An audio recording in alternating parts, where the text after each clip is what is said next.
আসসালামু আলাইকুম বন্ধুরা, আশা করি আপনারা সবাই ভালো আছেন। বন্ধুরা, আমাদের দেশে প্রতিরক্ষা খাতের একটি গুরুত্বপূর্ণ ও গোপন বিষয় নিয়ে আজ আমরা কথা বলবো। সম্প্রতি বিভিন্ন সূত্রে শোনা যাচ্ছে বাংলাদেশ মিসাইল তৈরিতে আত্মনির্ভর হওয়ার পথে এগিয়ে যাচ্ছে। বন্ধুরা, গত কয়েক বছর ধরে আমরা দেখছি বাংলাদেশে সামরিক খাতে ব্যাপক বিনিয়োগ করছে। সামরিক শক্তি বাড়াতে চীন, তুরস্ক, দক্ষিণ কোরিয়া এবং অন্য অনেক দেশের সঙ্গে প্রতিরক্ষা চুক্তি করেছে। ফলে প্রশ্ন উঠেছে, বাংলাদেশ কি মিসাইল তৈরিতে নিজস্ব প্রযুক্তি ব্যবহার করছে?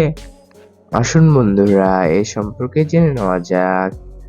বাংলাদেশের সামরিক সক্ষমতা এখনো সীমিত পাল্লার মিসাইল, রকেট, আর্টিলারি এবং কিছু অত্যাধুনিক প্রতিরক্ষা সরঞ্জামের মধ্যে সীমাবদ্ধ।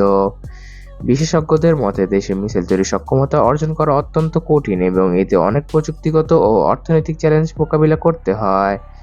তবে বর্তমান সরকার সামরিক শক্তি বাড়ানোর জন্য প্রযুক্তি স্থানান্তর এবং প্রশিক্ষণের উপর জোর দিচ্ছে। কিন্তু বাস্তবতা হচ্ছে, সম্পূর্ণ স্বনির্ভর মিসাইল তৈরির পথে বাংলাদেশ অনেক পথ পাড়ি দিতে হবে। তবে এটি অসম্ভব নয়। উন্নত সহযোগিতা, প্রশিক্ষণ ও গবেষণার মাধ্যমে ভবিষ্যতে এমন দিন আসতে পারে যখন বাংলাদেশ পুরোপুরি মিসাইল প্রযুক্তিতে স্বনির্ভর হয়ে উঠবে। বন্ধুরা, মিসাইল প্রকল্প বাস্তবায়ন করা শুধু অর্থনৈতিক নয়, কৌশলগত দিক থেকেও একটি চ্যালেঞ্জ। এটি দেশের নিরাপত্তা ও আন্তর্জাতিক সম্পর্কের ক্ষেত্রে গুরুত্বপূর্ণ ভূমিকা রাখতে পারে। বাংলাদেশের সক্ষমতা বাড়ানোর উদ্যোগকে কল্পনার ঊর্ধ্বে ও আরও গভীরভাবে বুঝতে হবে।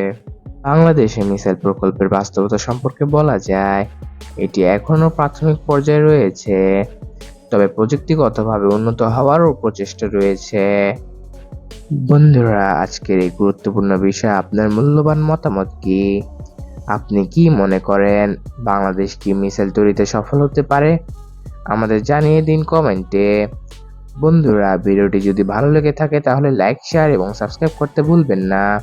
দেখা হচ্ছে পরবর্তী ভিডিওতে। আল্লাহ হাফেজ।